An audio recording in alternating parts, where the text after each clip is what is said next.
गीता हृदय भगवान का सब ज्ञान का शुभ सार है।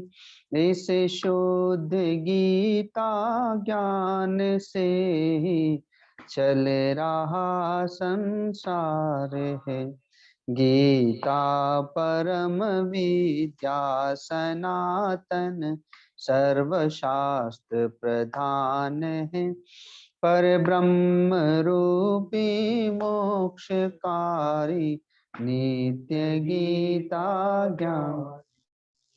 यह मोह माया कष्ट से तरना जिसे संसार हो बैठ गीता नाव में सुख से सहज में पार हो। संसार के सब ज्ञान का यह ज्ञानमय भंडार है। श्रुति उपनिषद वेदांत ग्रंथों का परम शुभ सार है।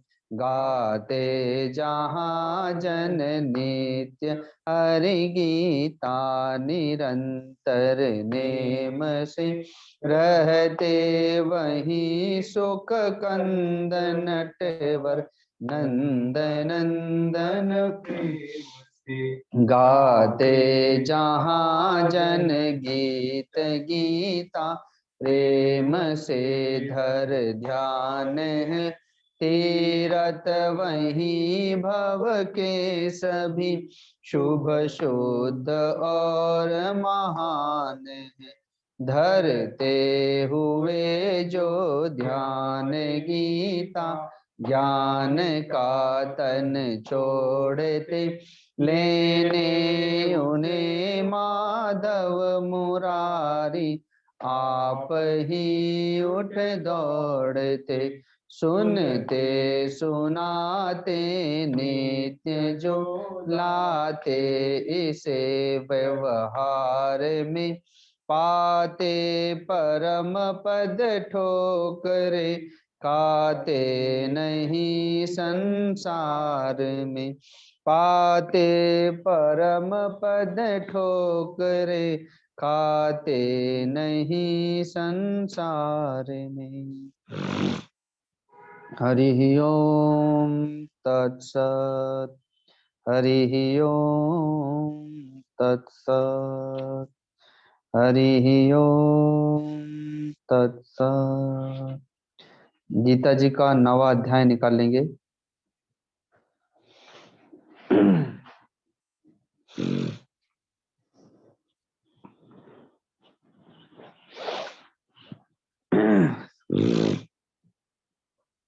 ओम श्री परमात्मने नमः। अथ नवमोऽध्यायः। श्री भगवानुवाच इदं तु ते गुह्यतमं प्रवक्ष्याम्यनसूयवे ज्ञानं विज्ञानसहितं यज्ञात्वा मोक्ष्यसे शुभात्। राजविद्या राजगुह्यं पवित्रमिदमुत्तमं प्रत्यक्षावगमं धर्म्यं सुसुखं कर्तुमव्ययम्। श्रद्धानाः पुरुषा धर्मशास्त्र परन्तप अप्राप्य मां निवर्तन्ते मृत्यु संसार वर्त्मनि। मया ततमिदं सर्वं जगद व्यक्तमूर्तिना मत्स्थानि सर्वभूतानि न चाहं तेष्वस्थितः न च मत्स्थानि भूतानि पश्य मे योगमैश्वरम्। भूतभिन्न च भूतस्थो ममात्मा भूतभावनः। यथाकाशस्थितो नित्यं वायुः सर्वत्र गो महान् तथा सर्वाणि भूतानि मत्स्थानि तुपधारय। सर्वभूतानि कौन्तेय प्रकृतिं यान्ति मामिकाम् कल्पक्षये पुनस्तानि कल्पादौ विसृजाम्यहम् प्रकृतिं स्वामवष्टभ्य विसृजामि पुनः पुनः भूतग्राममिमं कृत्स्न मवशं प्रकृतिर्वशात् न च मां तानि कर्माणि निबध्नन्ति धनञ्जय उदासीन वदासीन मसक्तं तेषु कर्मसु मयाध्यक्षेण प्रकृतिः प्रसूयते सचराचरम् हेतुनानेन कौन्तेय जगद्वि परिवर्तते अवजानन्ति मां मूढा मानुषीं तनुमाश्रितं परं भावमजानन्तो मम भूतमहेश्वरं मोघाशामोघकर्माणो मोघज्ञानाविचेतसः राक्षसीमासुरीं चैव प्रकृतिं मोहिनीं शिताः महात्मानस्तु मां पार्थ दैवीं प्रकृतिमाश्रिताः भजन्ति नन्यमनसो ज्ञात्वा भूतादिमव्ययम् सततं कीर्तयन्तो मां यतन्तश्च दृढव्रताः नमस्यन्तश्च मां भक्त्या नित्ययुक्ता उपासते ज्ञानयज्ञेन चाप्यन्ये यजन्तो मामुपासते एकत्वेन पृथक्त्वेन बहुधा विश्वतो मुखम् अहं कृतुरहं यज्ञः स्वधाहमहमौषधम्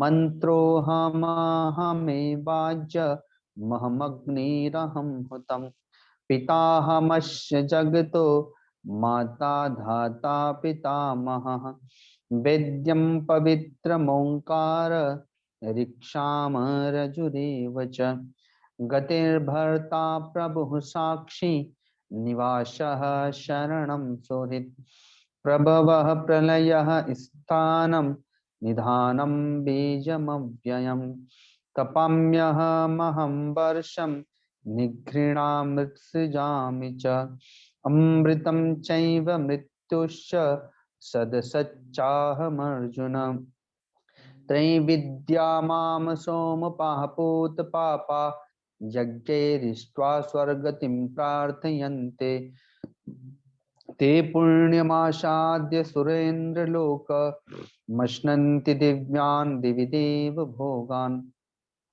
ते तं भुक्त्वा स्वर्गलोकं विशालं क्षीणे पुण्ये मर्त्यलोकं विशन्ति एवं त्रयी धर्ममनुप्रपन्ना गतागतं कामकामा लभन्ते अनन्याश्चिन्तयन्तो मां ये जनाः पर्युपासते तेषां नित्याभियुक्तानां योगक्षेमं वहाम्यहम् येऽप्यन्यदेवता भक्ता यजन्ते श्रद्धयान्विताः तेऽपि मामेव कौन्तेय यजन्त्य विधिपूर्वकम् अहं हि सर्वयज्ञानां भोक्ता च प्रभुरेव च न तु मामभिजानन्ति तत्ते नातश्यवन्ति ते यान्ति देवभृता देवान् पितॄन् यान्ति पितृव्रताः भूतानि यान्ति भूतेज्या यान्ति मद्याजिनोऽपि माम् पत्रं पुष्पं फलं तोयं यो मे भक्त्या प्रयच्छति तदहं भक्त्युपहृत मश्नामि प्रेतात्मनः यत्करोषि यदश्नासि यज्जुहोषि ददासि यत् पश्यसि कौन्तेय तत्कुरुष्व मदर्पणम् शुभाशुभफलैरेवं मोक्षसे कर्मबन्धनेः संन्यासयोगयुक्तात्मा विमुक्तो मामुपैष्यसि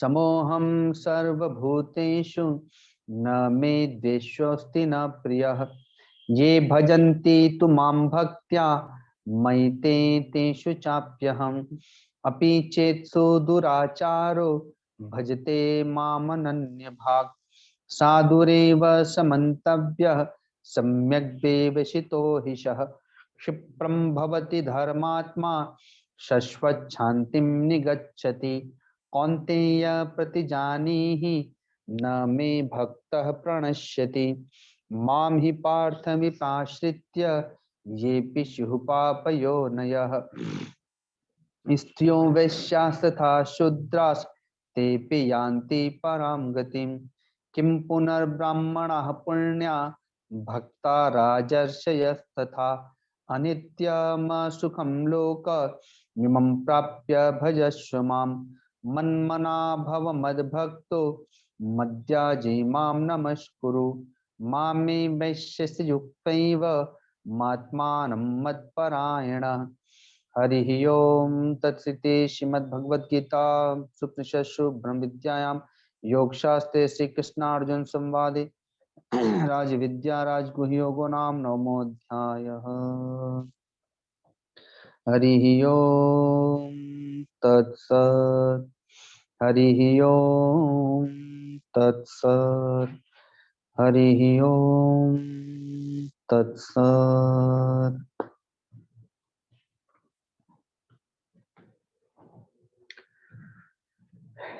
गीता जी का 9वां अध्याय। भगवान स्वयं ही प्रसन्न होकर महात्मा अर्जुन को अब राजयोग देने जा रहे हैं। 8वें अध्याय में महात्मा अर्जुन आत्म जिज्ञासु हो गए हैं। उन्होंने प्रश्न किया है कि मैं कौन हूँ, ब्रह्म क्या है, जीव क्या है, माया क्या है। और जब कोई व्यक्ति मुमुक्षु हो जाता है, मुमुक्षु का तात्पर्य होता है मोक्ष की इच्छा वाला, तभी उसके लिए सद्गुरु सार्थक होते हैं। उसके पूर्व तो उसकी भौतिक कामनाओं की पूर्ति कराने के लिए वह सद्गुरु की उपासना करता है, भगवान की उपासना करता है। लेकिन मोक्ष के लिए भगवान की उपासना करना, मोक्ष के लिए गुरु की उपासना करना, गुरु की आराधना साधना करना, गुरु की आज्ञा का पालन करना, तो तब जाकर के सद्गुरु उसके लिए पूर्ण सार्थक होते हैं। तो भगवान बड़े प्रसन्न हुए हैं महात्मा अर्जुन से। इसलिए अति प्रसन्न हुए भगवान महात्मा अर्जुन के बिना कुछ कहे ही इस 9वें अध्याय में उन्हें राजयोग देने जा रहे हैं, जो सारे योगों का राजा है। जप योग, ध्यान योग, कर्म योग, भक्ति योग, ज्ञान योग, ये सब एक एक सीढ़ियां हैं और इन सबसे उत्तमाति उत्तम है राजयोग। छत पर जाने के लिए कोई सीढ़ी का उपयोग करता है, कई तरफ से सीढ़ियां हो और कई तरफ की सीढ़ियों से वह चढ़ जाता है छत पर।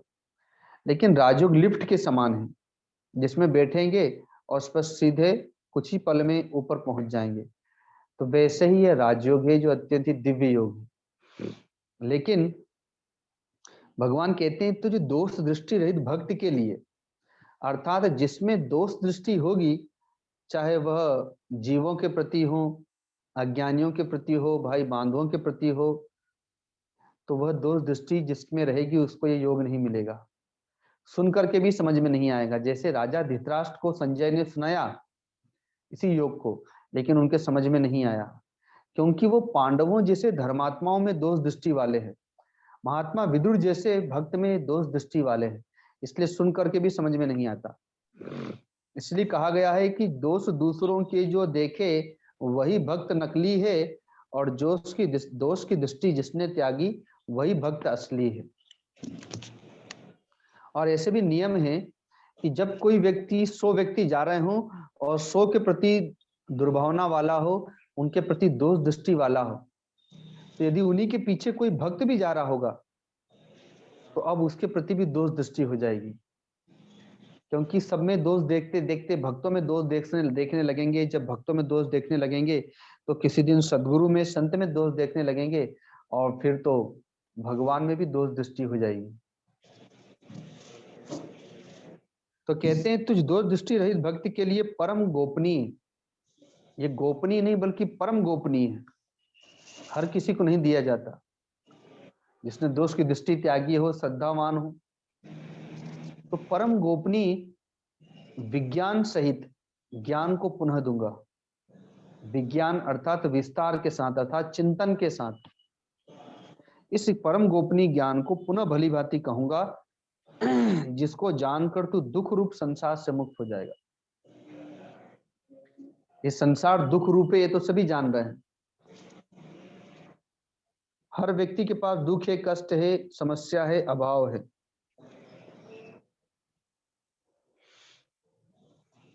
इस यात्रा में हम लोग लगभग 2 महीने से भी विचरण कर रहे हैं भक्तों के पास।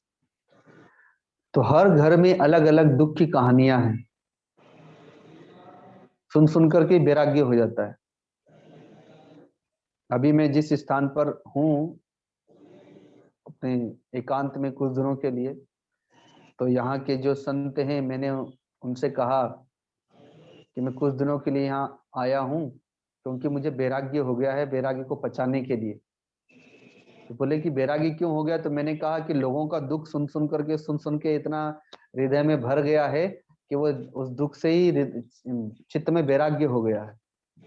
ये संसार दुखालय है, ये दुख का सागर है संसार। और फिर भी आश्चर्य है कि सारे लोग उसी दुखालय में पड़े हुए और उसी में रहना अच्छा लगता है, उसमें से कोई निकलना नहीं चाहता। दुख भोगते रहेंगे लेकिन निकलना नहीं चाहता। तो ये परम गोपनीय ज्ञान में तुझे दूंगा कि तू इस दुख रूपी संसार से मुक्त हो जाएगा। यह विज्ञान सहित ज्ञान सब विद्याओं का राजा है। अर्थात जो मैं तुम्हें विज्ञान देने जा रहा हूं वो सारी विद्याओं का राजा है, सारे ज्ञानों का राजा है, सारे गोपनीयों से भी गोपनीय है, गुप्त रखने योग्य विषय है, अति पवित्र है, अति उत्तम है, प्रत्यक्ष फल वाला है, धर्मयुक्त है और साधन करने में भी बड़ा सुगम और अविनाशी है। यदि बात समझ में आ जाए तो बहुत सहज सरल और सुगम साधन है यह। लेकिन फिर कहते हैं कि हे परंतप, इस उपयुक्त धर्म में अर्थात इस उपयुक्त साधना में श्रद्धा रहित मनुष्य मुझको प्राप्त न कर मृत्यु लोक संसार चक्र में भ्रमण करते रहते हैं। अर्थात इसमें श्रद्धा होना अत्यंत आवश्यक है। बिना श्रद्धा के बात समझ में नहीं आएगी, दूर दृष्टि हो जाएगी कि ऐसा भी होता है क्या। तो ऊपर है दोष दृष्टि से रहित और नीचे कहते हैं कि श्रद्धा।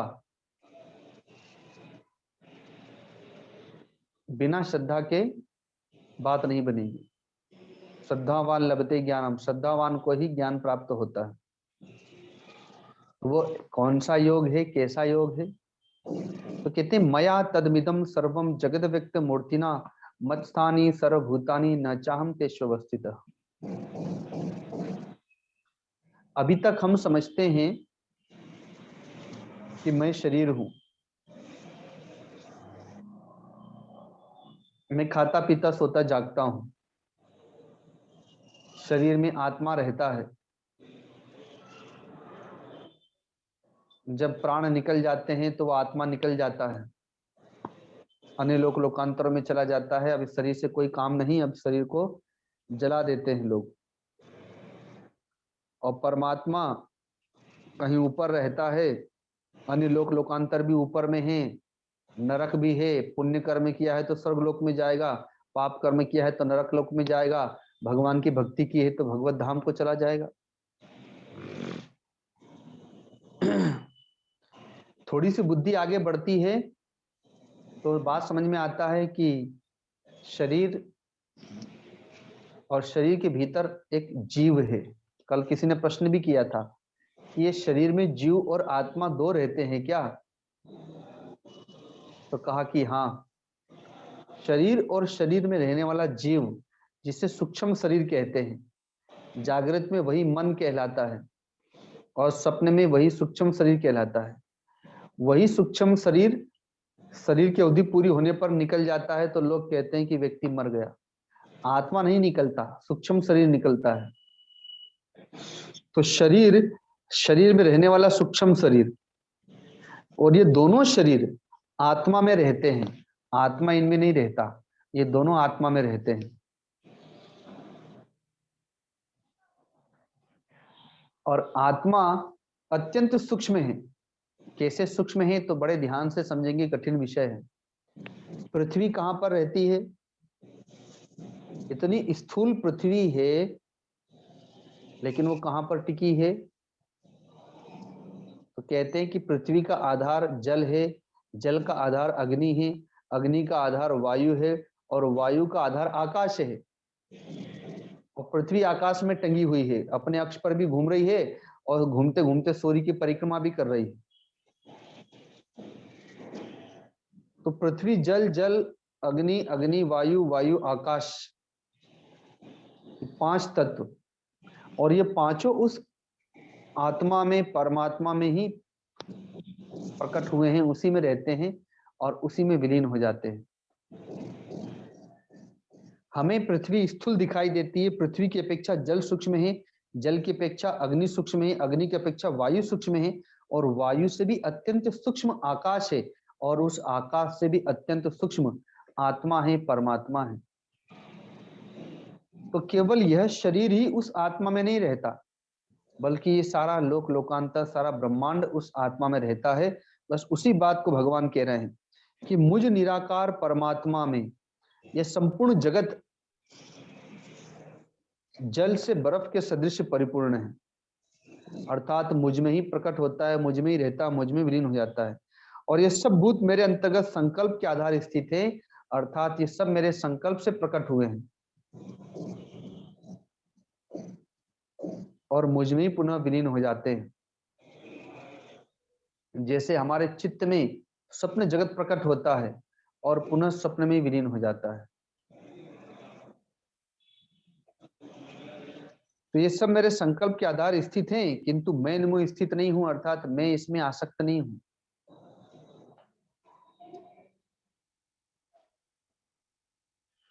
वे सब भूत मुझ में स्थित नहीं है, किंतु मेरी ईश्वरीय योग शक्ति को देख कि भूतों को धारण पोषण करने वाला, भूतों को उत्पन्न करने वाला भी मेरा आत्मा वास्तव में भूतों में स्थित नहीं है,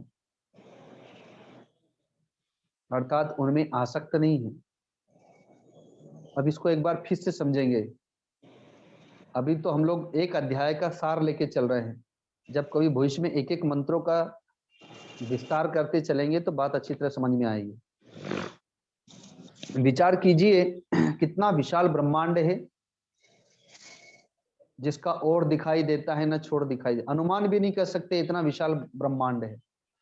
उस विशाल ब्रह्मांड में सूर्य लोक है, सूर्य लोक में इतने सारे चंद्रमा, तारे, ग्रह, उपग्रह आदि हैं। उसमें एक छोटी सी पृथ्वी है। यद्यपि हमारे लिए तो पृथ्वी विशाल है, पर इतने बड़े ब्रह्मांड में पृथ्वी छोटी है। उस पृथ्वी में कई देश हैं, जिसमें भारतवर्ष है। भारतवर्ष में उत्तराखंड है, उत्तराखंड में ऋषिकेश है, ऋषिकेश में आनंद धाम आश्रम है, आनंद धाम आश्रम के कक्ष में हम बैठे हुए हैं। तो हम कितने छोटे हो गए इस ब्रह्मांड के लिए, हम कितने छोटे से हैं।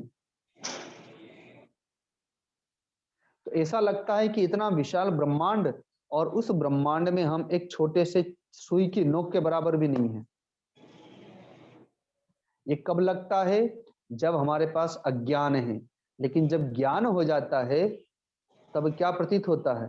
आत्मज्ञानी को क्या प्रतीत होता है? ब्रह्मज्ञानी को क्या प्रतीत होता है? कि ये सारा ब्रह्मांड मुझ परब्रह्म परमात्मा में, मुझ आत्मा में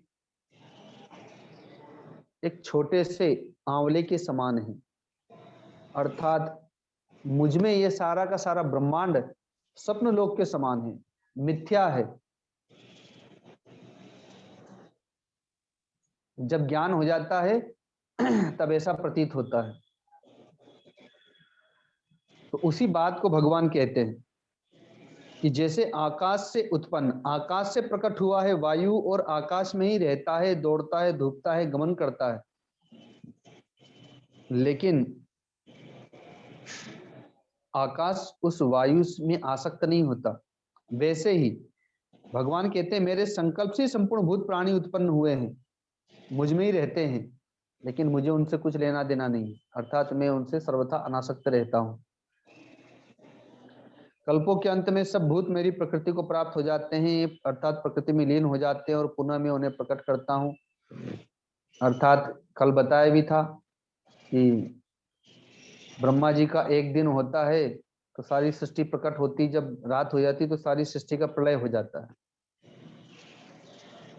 तो भगवान ने यहाँ पर अब ब्रह्मा जी को प्रकृति के रूप में कहा कि प्रकृति से सृष्टि सृजन होता है और पुनः प्रकृति में ही विलीन हो जाता है, लेकिन मैं तो उन कर्मों में आसक्ति रहित और उदासीन की सदृश स्थित रहता हूं, इसलिए वे कर्म मुझे बांधते नहीं है। अर्थात सृष्टि का सृजन करना, पालन करना, संहार करना, ये सब तो स्वाभाविक ही हो रहा है, मुझे करना नहीं पड़ता है, स्वाभाविक ही हो रहा है, इसलिए मैं उसमें उदासीन रहता हूं और उन कर्मों में लिपायमान नहीं होता, उनसे बंधता नहीं हूं। तो मुझ अधिष्ठाता के सकाश से ही प्रकृति चराचर सही सर्व जगत की रचती है और इस हेतु से संसार चक्र घूम रहा है। परंतु मेरे इस परम भाव को न जानने वाले मूढ़ लोग मनुष्य का शरीर धारण करने वाले मुझ संपूर्ण भूतों के महान ईश्वर को तुच्छ समझते हैं और अपनी योग माया से संसार के उद्धार के लिए मनुष्य रूप में विचरते हुए मुझ परमेश्वर को भी साधारण मनुष्य समझते हैं। जो अज्ञानी हैं, जो अपने आप को शरीर समझते हैं, वे तो संतों को भी शरीर समझते हैं, जबकि वे संत शरीर से ऊपर उठे होते हैं और आपको भी कहते हैं कि आप शरीर नहीं है, आप आत्मा हैं। तो वो तो अपने आप को भी आत्मा समझते हैं और हमें भी आत्मा समझते हैं, और हम उल्टे हैं, हम अपने आप को शरीर समझते हैं, उनको भी शरीर समझते हैं। वैसे ही भगवान है, हम भगवान को केवल शरीर ही समझते हैं, शरीर की उपासना करते हैं, जबकि भगवान शरीर से भी ऊपर उठे हुए हैं। हमें लगता है कि भगवान श्री कृष्ण ने गोवर्धन पर्वत उठा लिया, 7 दिन के लिए उसे धारण किए रखा, ये बहुत बड़ी बात हो गई। अरे, जिस परमात्मा ने इतना विशाल ब्रह्मांड बनाया और उस ब्रह्मांड को केवल अपने संकल्प से धारण किए हुए हैं और संकल्प से ही ब्रह्मांड का सृजन करते हैं, सृष्टि का, उसका पालन करते हैं और संकल्प से ही संहार कर देते हैं, तो एक छोटे से पर्वत को उठा लिया तो कौन बहुत बड़ी बात है। लेकिन चूंकि हम अज्ञानी हैं, इसलिए हमें लगता है कि अरे इतना बड़ा काम कर दिया भगवान ने, 7 दिन तक गोवर्धन पर्वत को धारण करके रखा, और ये नहीं दिखाई दे रहा है कि इतनी बड़ी सृष्टि को अपने संकल्प से धारण करके स्थित है। इसलिए कह रहे हैं कि मेरे परम भाव को नहीं जानने वाले मूढ़ लोग मुझे साधारण मनुष्य मानते हैं और इसलिए वे व्यर्थ आशाओं में लगे रहते हैं, व्यर्थ चिंताओं में लगे रहते हैं, व्यर्थ कर्म में लगे रहते हैं और राक्षसी, आसुरी और मोहिनी प्रकृति को ही धारण किए रहते हैं। कभी रोते हैं दुख आने पर, कभी सुख मिल जाने पर बड़े प्रसन्न हो जाते हैं, कभी कर्म सिद्ध हो जाता है तो अपने आप को बड़ा समझते हैं कि हमने ये कर लिया, और कभी कर्म सिद्ध नहीं होता तो अपने भाग्य को कोसते हैं। लेकिन देवी प्रकृति के आश्रित महात्मा जन मुझको सब भूतों का सनातन कारण और नाश रहित अक्षर स्वरूप जानकर अनन्य मन से युक्त होकर निरंतर मेरा भजन करते हैं। तो देवी प्रकृति अर्थात सात्विक प्रकृति को धारण करना है, राजस और तामस प्रकृति का त्याग करके सात्विक प्रकृति को धारण करके उस परब्रह्म परमात्मा की आराधना साधना करना है। कल किसी ने पूछा भी था कि घर में हम रहते हैं तो सबकी सेवा करो, सास ससुर की, पति की, बाल बच्चों की, और फिर भी यश नहीं मिलता है तो मन बड़ा दुखी हो जाता है, मन करता है सब छोड़ छाड़ के चले जाएं। तो मैंने कहा कि कहीं भी जाएंगे तो अपने संस्कार तो साथ लेके ही जाएंगे, और तपस्या कर नहीं सकते हैं, भजन कर नहीं सकते हैं, इतनी सामर्थ्य है नहीं, तो हमें सेवा मिली है। अरे गुरु आश्रम में सबकी सेवा करना और अपने घर को गुरु आश्रम बना करके सबकी सेवा करना, तो उस सेवा को पूजा समझ लो, उस काम को पूजा समझ लो और सबकी सेवा करो। तो सात्विक प्रकृति को धारण करके और भजन करना अर्थात सबकी सेवा करना गृहस्थ आश्रम में, जप करते हुए, चिंतन करते हुए, भजन करते हुए और प्रसन्न मग्न होकर के कर्म को पूजा समझ करके करते रहें, तो वहीं पर परमात्मा की प्राप्ति हो जाएगी।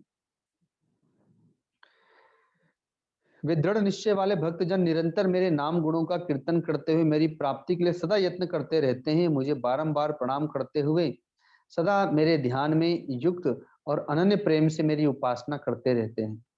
अर्थात कभी जप करते हैं, कभी भजन करते हैं, कभी सत्संग करते हैं, कभी स्वाध्याय करते हैं, कभी शरीर से सेवा करते हैं, कई साधन हैं ये, और बस परमात्मा को प्राप्त करने का यत्न प्रयत्न करते रहते हैं। कोई ज्ञान योग से चलता है, कोई अन्य जो है वो विभूति योग से चलता है, अर्थात भगवान की किसी एक विभूति की उपासना करता है। भगवान कहते हैं कि कोई यज्ञ करता है तो उस यज्ञ में क्रतुभि में हूँ, यज्ञ में हूँ, सुधा में हूँ, औषधि में हूँ, मंत्र में हूँ, घृत में हूँ, अग्नि में हूँ, अर्थात सब कुछ मैं ही बना हुआ हूँ। मुझसे भिन्न यहाँ पर कुछ भी नहीं है। इस संपूर्ण जगत का धाता अर्थात धारण करने वाला, कर्मों के फल को देने वाला, पिता, पितामह, माता, जानने योग्य पवित्र ओंकार, ऋग्वेद, सामवेद, यजुर्वेद भी मैं ही हूँ। मैं ही सूर्य रूप से तपता हूँ, वर्षा का आकर्षण करता हूँ, उसे बरसाता हूँ। मैं ही अमृत और मृत्यु आदि सब कुछ मैं ही बना हूँ। यहाँ पर अब राजयोग को भगवान भक्ति योग से जोड़ दिए हैं, अर्थात राजयोग का वह भाग एक ज्ञान योग के लिए है, एक भक्ति योग के लिए है। तो उसको फिर से समझेंगे, ठीक से समझेंगे तो बात समझ में आएगी। अभी ज्यादा विस्तार नहीं कर रहा हूं। कोई कहता है कि ये मटका है और कोई कहता है कि नहीं मिट्टी है। कहता है नहीं नहीं ये मटका है। कुमार बोलता है मटका नहीं मिट्टी है, मैंने ही मिट्टी को आकृति दी है तो तुम मटका कह रहे हो। पर मैं तो जान ही रहा हूं कि धरती से मैंने मिट्टी निकाली, फिर उसे पांव से जल डाल करके साना है, फिर चाक पर चढ़ा करके एक आकृति दी है, फिर उसको पकाया है। तो मैं तो जान ही रहा हूं कि मिट्टी है, और अभी इसको फोड़ूंगा तो फिर मिट्टी बन जाएगा। तो मिट्टी है, केवल मिट्टी को एक आकृति दे दी और फिर टूट फूट के मिट्टी बन जाएगा। तो वास्तव में मिट्टी ही तो है, तुम्हारे कहने से ये मटका थोड़ी हो जाएगा। तो मटका तो एक उपाधि मात्र है, वास्तव में केवल वो मिट्टी है। वैसे ही पर ब्रह्म परमात्मा से संसार प्रकट हुआ है और परमात्मा ही इस संसार के रूप में बने हुए हैं, और पुनः परमात्मा के निर्गुण निराकार रूप में ही यह संसार विलय हो जाएगा। तो इसमें से जगत नाम हटा दिया जाए तो ये केवल परब्रह्म परमात्मा ही इस रूप में है। दूसरा उदाहरण, कोई कहता है कि ये सोने का हार है। कोई तो सुनार कहता है अरे हार नहीं है, ये सोना ही है, केवल आकृति दे दी इसलिए इसको हार कह रहे हो, नहीं तो ये तो सोना है। तो कहता है नहीं नहीं मुझे तो हार दिखाई दे रहा है। अरे हार तो तब दिखाई दे रहा है जब इसको आकृति दी गई है। अगर आकृति को हटा के इसको वापस गला दूंगा तो फिर सोना ही बन जाएगा, अर्थात आकृति समाप्त हो जाएगी। तो पहले भी सोना था, अभी भी सोना है, आगे भी सोना ही रहेगा। तो वैसे ही परब्रह्म परमात्मा से ही ये संपूर्ण जगत प्रकट हुआ है, परमात्मा में ही रहता है, परमात्मा में विलीन हो जाता है। अब इसी को कोई जगत कहता है, कोई तत्व कहता है, कोई ग्रह कहता है, कोई लोक लोकांतर कहते हैं, और इसी को कोई इसी में किसी को माँ कहता है, किसी को पिता कहता है, किसी को मित्र कहता है, भाई कहता है, पुत्र कहता है, पति कहता है, जबकि ये तो भगवान ही इन सारे रूपों में बने हुए हैं। तो एक दृष्टांत और देता हूं। आप लोग को याद होगा श्रीमद् भागवत की कथा में मैंने आप लोगों को बताया था कि ब्रह्मा जी एक बार भगवान की सारे के सारे बछड़ों को लेकर के चले गए ब्रह्मा जी के लोग, और बाद में ग्वालों को भी लेके चले गए। भगवान की परीक्षा ले रहे थे कि देखता हूं भगवान क्या करते हैं। उनको लेकर के ब्रह्मा जी के लोग को गए और वापस लौट करके आ रहे हैं, तब तक भगवान ने क्या किया, भगवान ने अपने शरीर से ही बहुत सारे रूप बना लिए। वैसे के वैसे ही बछड़े, वैसे के वैसे ही ग्वाले, उनके हाथ में वही लाठी, उनके हाथ में वही भोजन, वैसे ही कपड़े, सब कुछ भगवान बन गए। शरीर भी बने, कपड़े भी बने, लाठी भी बने, भोजन भी बने, बछड़े भी बने, उनके गले की घंटियां भी बने, अर्थात जड़ चेतन सब कुछ बन गए। अब ब्रह्मा जी लौट करके आए तो क्या देखते, अरे इन बछड़ों को, ग्वालों को तो मैं अभी ऊपर छोड़ के आया हूं, ये वापस यहाँ कैसे आ गए। तो वहां जाकर के देखा तो अरे वहां भी यही वैसे के वैसे ही हैं। नीचे आए तो फिर देखा वैसे के वैसे ही, तो इनको चक्कर आ गया कि ये माया क्या है। तब भगवान की शरण में आए। तो देखा वहां पर कि यहाँ तो ना कोई ग्वाला है, ना कोई बछड़ा है, ना कोई लाठी है, ना कोई भोजन है, ना गले की घंटी है। यहाँ तो बस केवल कृष्ण ही कृष्ण है, कृष्ण ही कृष्ण है, अर्थात कृष्ण ही सब कुछ बन गया है। वैसे ही इस संसार में दूसरा कुछ भी नहीं है। सिया राममय सब जग जानी, करो प्रणाम जोरि जुग पाने। यहाँ पर केवल और केवल एकमात्र परब्रह्म परमात्मा ही है। उस परमात्मा को ही कोई जगत के रूप में देख रहा है, कोई ग्रह के रूप में देख रहा है, कोई पंच तत्व के रूप में देख रहा है, कोई देवी देवताओं के रूप में देख रहा है, कोई पशु पक्षी के रूप में देख रहा है, कोई माता पिता के रूप में देख रहा है। लेकिन जब श्रद्धा से ये बात समझ में आती है तो वो गायन कर बैठेगा नामदेव के समान कि रोटी कुत्ते ने उठाई, नामदेव ने पकाई, पीछे घी का कटोरा लिए जा रहे हैं। प्रभु रूखी ही ना खाओ, वहां पर उन्हें भगवान दिखाई दे रहे हैं। और उधर भगवती मीरा को कि आया जब काला नाग, बोली धन्य मेरे भाग, प्रभु आए काले नाग के लिबास में। लेकिन वो दृष्टि तब प्राप्त होती है जब किसी में दोष दृष्टि न हो, जब अत्यंत श्रद्धा हो और मन अत्यंत पवित्र हो गया हो, बुद्धि अत्यंत पवित्र हो गई हो, तब जाकर के बात समझ में आती है कि यहाँ पर तो परब्रह्म परमात्मा के अतिरिक्त कुछ है ही नहीं। इसीलिए कहा था 7वें अध्याय में, वासुदेव सर्वमिति स महात्मा सुदुर्लभ। ये सब कुछ परब्रह्म परमात्मा ही बने हुए हैं। ऐसी दृष्टि रखने वाला महात्मा अत्यंत दुर्लभ है। क्यों? तो कहते हैं कि सकाम कर्मों को करने वाले खूब पुण्य कर्म करेंगे, जब करेंगे तब करेंगे, दान पुण्य करेंगे और स्वर्गलोक को चले जाएंगे। मान इस लोक में भी खूब दान पुण्य कर लिया, खूब पूजा पाठ करा ली, इस यहाँ पर भी वाहवाही मिल गई, मरने के बाद उसी पुण्य से स्वर्गलोक चले गए। और जब वहां खूब भोग भोग लिए, जब पुण्य समाप्त हो गया तो फिर धरती लोक पे गिरा दिए गए। तो कहते हैं कि ऐसे कामना वाले पुरुषों का बार बार आवागमन होता रहता है। पुण्य के प्रभाव से स्वर्ग में जाते हैं और पुण्य क्षीण होने पर पुनः मृत्यु लोक में आते हैं। पर जो अनन्य प्रेमी भक्तजन मुझ परमेश्वर को निरंतर चिंतन करते हुए निष्काम भाव से भजते हैं, उन नित्य निरंतर मेरा चिंतन करने वाले पुरुषों का योगक्षेम में स्वयं प्राप्त करा देता हूं। ये बड़ा ही दिव्य मंत्र है। भगवान इसमें मानो घोषणा कर रहे हैं कि मेरे लिए जीवन जी करके तो देखो, मैं तुम्हारा योगक्षेम वहन न करूं तो कहना। योग का तात्पर्य होता है जिस वस्तु की जब जरूरत पड़ेगी भगवान लाके दे देंगे, और आपको जरूरत पड़ेगी तब नहीं। भगवान देखेगा कि हाँ अब इसे वस्तु देना चाहिए, अब इसके पास इसकी आवश्यकता होगी, तो भगवान लाके दे देंगे। और जो वस्तु लाके दिए हैं तथा जो पहले से उसके पास में है उसकी रक्षा भी करेंगे, इसको क्षेम कहते हैं। और जो वस्तु आ गई है लेकिन उसके आध्यात्मिक जीवन में बाधा बनेगी तो भगवान उसको पहले ही हटा लेते हैं। तो इस प्रकार से भक्त को तो कहीं से कहीं चिंता करने की आवश्यकता ही नहीं है। नहीं देखते आप लोग कि कोई साधु बनने के लिए घर छोड़ता है, परिवार को, स्वजन भाई बांधवों को, नाम जाति कुल गोत्र आदि सब का त्याग करके, क्षेत्र का त्याग करके दूर चला जाता है वन प्रदेश में भक्त ध्रुव की तरह।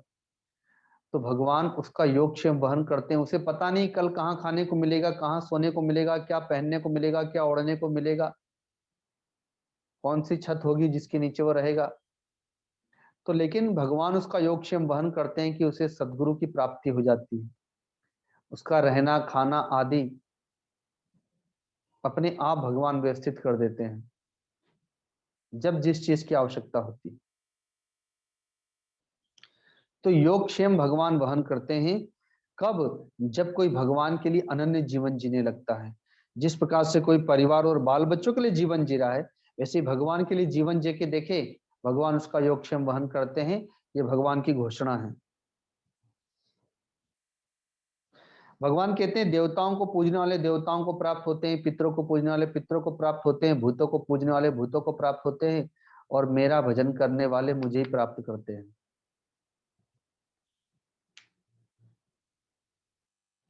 तो अब हमें देखना है कि हम किसकी पूजा करते हैं, हम किसकी उपासना करते हैं, अर्थात हमारा इष्ट कौन है। जो तांत्रिक होते हैं वो भूतों की उपासना करते हैं, इसलिए मर करके भूत ही बन जाते हो। जो देवी प्रकृति के होते हैं वो देवताओं की उपासना करते हैं तो देवता बन जाते हैं।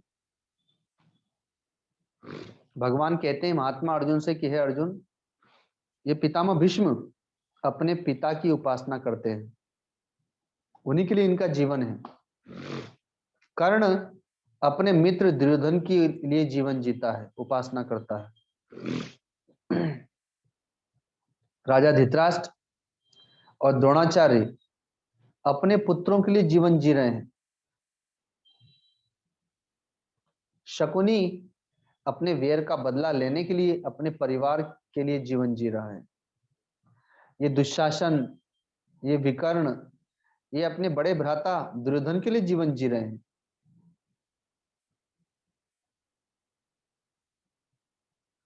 लेकिन हे अर्जुन, तुम मेरे लिए जीवन जीते चले आए हो, तुम धर्म के लिए जीवन जीते चले आए हो। जो धर्म के लिए जीवन जीता है वो मेरे लिए ही जीवन जीता है, इसलिए मैं तुम्हें प्राप्त हो गया हूं और इसीलिए मैं तुम्हारा सारथी बनना स्वीकार कर लिया हूं।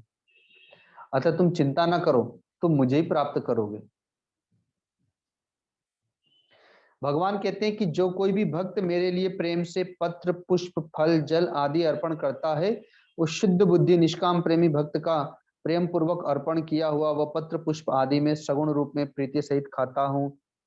अब भगवान सूर्य तो आकाश में बहुत दूर है और हम लोग यहाँ पर जल चढ़ाते हैं, तो क्या हमारा जल वहां पर पहुंच जाता है क्या? लेकिन जल तो एक बहाना है, हमें तो अपनी भावना समर्पित करना है।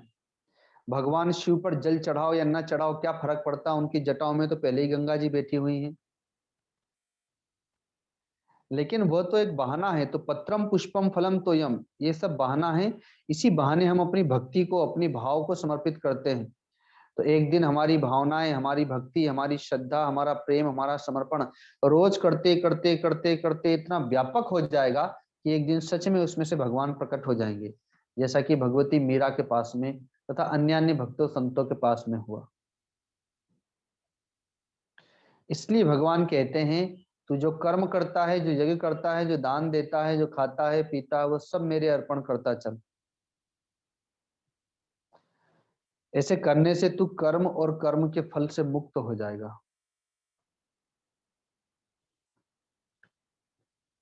भगवान कहते हैं यदि कोई संसार का सबसे बड़ा पापी पुरुष भी है और वह भी मेरी शरण में आ जाता है, ये दृढ़ निश्चय करके कि परमात्मा के भजन के सिवा अन्य कोई भी उद्धारक नहीं है और आज के बाद में पाप नहीं करूंगा, तो ऐसा संकल्प करके जब भगवान की शरण में आ जाता है तो भगवान कहते हैं मैं उसके सारे पापों को चाट जाता हूं। जैसे गौ माता अपने बछड़े के जेर को चाट जाती है, वैसे ही मैं उसके सारे पापों को चाट जाता हूं, उसे निष्पाप कर देता हूं और उसे परम शांति प्रदान करता हूं, साधु के पास रहने वाली शांति प्रदान करता हूं।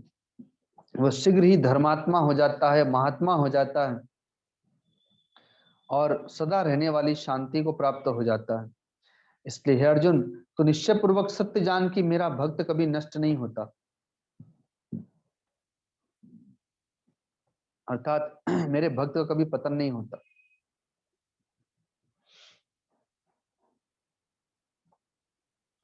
स्त्री वैश्य शूद्र तथा पाप योनि चांडाल आदि जो कोई भी हो, वे भी मेरे शरण होकर परम गति को प्राप्त होते हैं। तो फिर इसमें कहना ही क्या कि जो पुण्यशील ब्राह्मण और राजसी भक्त जन है मेरी शरण होकर परम गति को प्राप्त हो। इसलिए तू सुख रहित और क्षण भंगुर इस मनुष्य शरीर को प्राप्त होकर निरंतर मेरा भजन कर। श्री रामचरितमानस का अंतिम छंद है। गोस्वामी तुलसीदास जी ने अपने मन को समझाया है कि पाई न के ही गति पतित पावन, राम भज सुन सठ मना गणिका अजामिल व्याध गेद गजादि खल तारे गना आभीर जमन किरात खर स्वपचादि अति अगरूप जे कही राम बारक ते पिपावन ओ ही राम नमामि ते। तो वहां पर कहते हैं पाई न केही गति पतित पावन, किसने उस पतित पावन परमात्मा का भजन करके परम गति प्राप्त न की हो। हे मन देख, अतः राम भजु सुन सठ मना, अरे मूर्ख मन इसलिए तू भी राम का भजन कर। तो कहते हैं किसको तारा, गणिका अजामिल व्याध गिद्ध, जो पापियों के भी महापापी, पापियों के सिरमौर हैं, गणिका जैसी वेश्या का उद्धार भगवान ने किया। अजामिल जैसे ब्राह्मण, जो पतित ब्राह्मण था, भ्रष्ट ब्राह्मण था, उसका भगवान ने उद्धार किया। गणिका अजामिल व्याध, जो शिकारी व्याध थे, जो आगे चल करके भगवान के भक्त बने। कहीं कहीं पर वाल्मीकि जी के लिए भी आता है कि वे भी व्याध की भांति काम करते थे, लोगों को मारना, काटना, लूटना। रत्नाकर व्याध कहलाते थे ब्राह्मण होकर के भी, आगे चल करके वाल्मीकि कहलाए। गजादि, गज, तो गज की कहानी सब जानते हैं। गणिका अजामिल व्याध गिद्ध, तो गिद्धराज जटायु के विषय में भी सब जानते हैं कि गिद्ध अदम खग आमिष भोगी गति दीन ही जो जांचत जोगी। गिद्ध का भोजन, कौवे का भोजन मांस है, वही खाने वाले गिद्धराज जटायु भगवान के लिए अपने जीवन को समर्पित कर दिए, तो परम गति को प्राप्त कर गए, वैकुंठ लोक भेज दिया भगवान ने।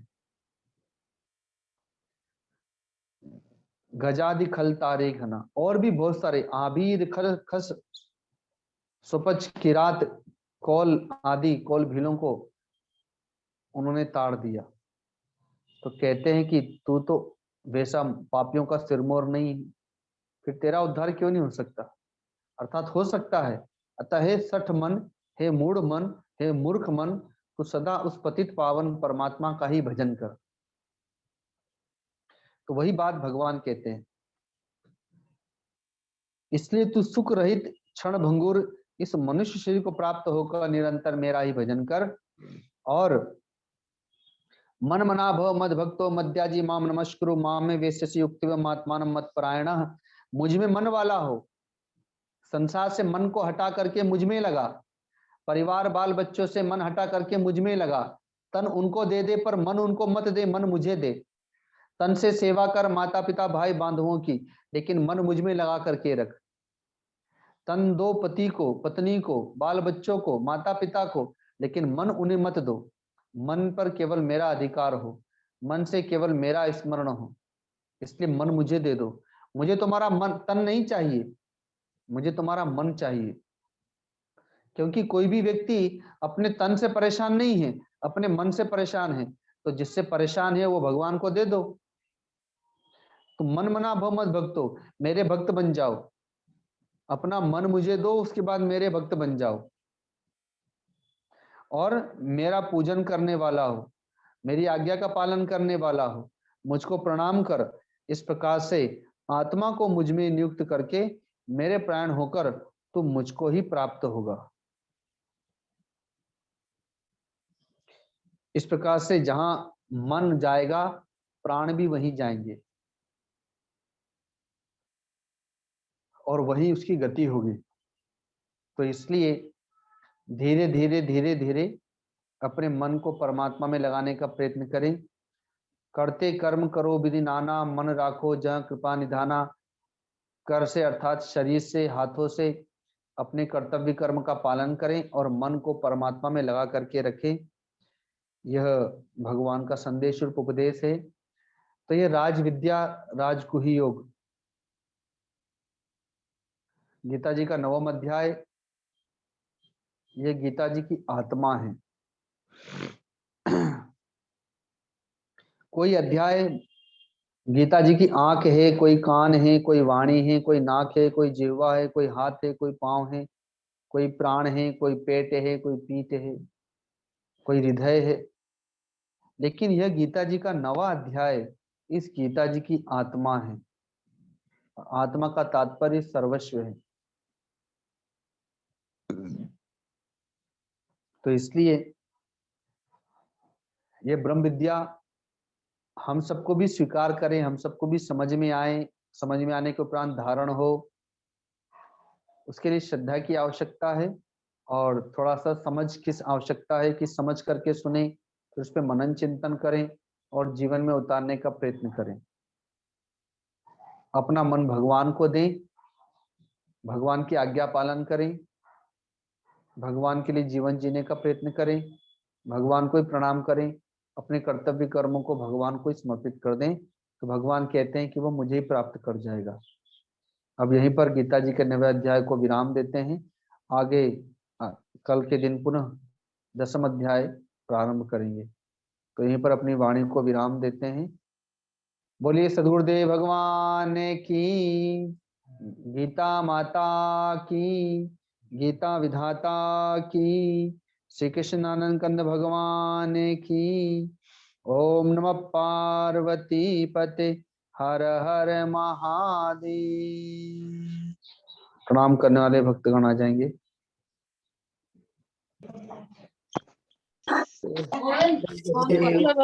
स्वामी जी जय गुरुदेव। प्रणाम गुरुजी। प्रणाम प्रणाम प्रणाम गुरुदेव।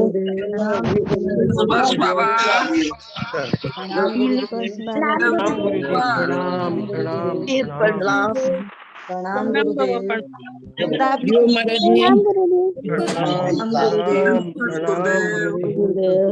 प्रणाम गुरुदेव। प्रणाम प्रणाम गुरुदेव। प्रणाम प्रणाम प्रणाम स्वामी जी। प्रणाम गुरुदेव।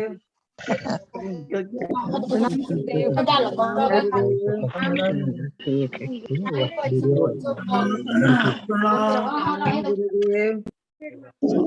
हरिओम हरिओम। प्रणाम स्वामी जी चरण स्पर्श। हरिओम।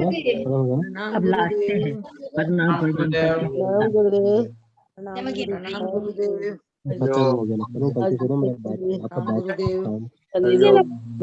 हाँ आप बनते हैं गुरुदेव।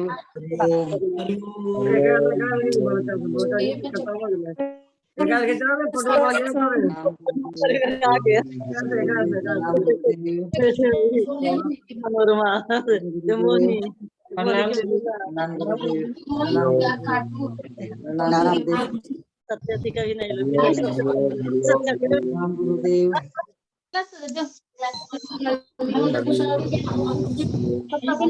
प्रणाम बाबा। हरिओम हरिओम हरिओम। प्रणाम बाबा। हरिओम हरिओम। केवल गुजराती ड्रेसों को छोड़ करके सब स्पेशल कपड़े दिखाई दे जय रहे गुरुदेव, जय गुरुदेव, जय गुरुदेव, जय गुरुदेव।